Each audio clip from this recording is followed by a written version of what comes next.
கர்த்தர் வானங்களில் தமது சிங்காசனத்தை ஸ்தாபித்திருக்கிறார். அவருடைய ராஜரிகம் சர்வத்தையும் ஆளுகிறது. சங்கீதம் 103 அதிகாரம் வசனங்கள் 19 முதல் 22 வரை.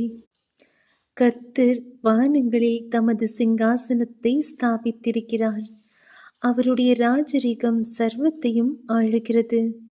கர்த்தருடைய வார்த்தையை கேட்டு அவருடைய வசனத்தின்படி செய்கிற பலத்த சௌரியவான்களாகிய அவருடைய தூதர்களே, அவரை ஸ்தோத்திரியுங்கள்.